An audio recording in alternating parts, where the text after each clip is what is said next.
Kapos man ang kita, patuloy na ginagapang ng mga nakilala namin sa Davao Oriental at Sibuyan Island ang edukasyon ng kanilang mga anak. Kaya bilang suporta sa kanilang pagsisikap, hinatira natin ang ilang mag-aaral doon ng mga gamit pang-eskwela. Pagkukopra ang pangunahing kabuhayan ni Telma na taga San Isidro sa Davao Oriental. 30 piso ang kita niya sa bawat basket na puno ng niyog. Kulang na kulang para sa 3 niyang anak na nag-aaral, na mag-isa niyang itinataguyod. Anam-anamon lang po na ako sa pagpalit, ma'am. Anam-anamon. Mahati-hati po sila, ha. Importante yun po makalampos, ma'am. Para makatabang po sa kupuhod. Pagtatanim ng kamoting kahoy naman ang naisip ni Deza na pagkakitaan para matulungan ang mister na mangingisda sa Sibuyan Island sa Romblon. Maliit na bangka lang muna ang ginagamit ng kanyang asawa sa pamamalaot para hindi na gumamit pa ng gasolina. Mahal po dito ang gamit. Ang isang peraso po ay nasa 30 pesos po. Notebook, tsaka yung papel.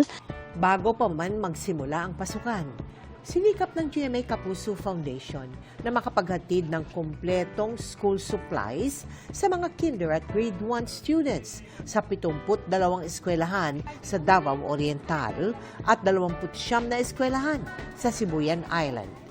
Mataas ang presyo ng mga school supplies dito dahil sa city pa binibili, Manila o kaya Rojas City. Kami po ay nagpapaabot ng aming pasasalamat sa GMA Kapuso. Malaking tulong sa mga eskwela namin.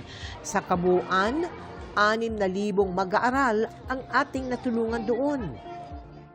Sa mga nais makiisa sa aming mga projects, maaari po kayo magdeposito sa aming mga bank account o magpadala sa Cebuana Luwilier. Pwede rin via QR code ng GCash at Palawan Pay o mag-donate online sa GBayanihan, Globe Rewards, Metrobank Credit Cards, Lazada at Shopee. Nag-donate ng 2.5 million pesos sa GMA Kapuso Foundation ang global icon na F Forever. Sina Jerry Yan, Vanes Wu at Vic Chu at Ash Shin.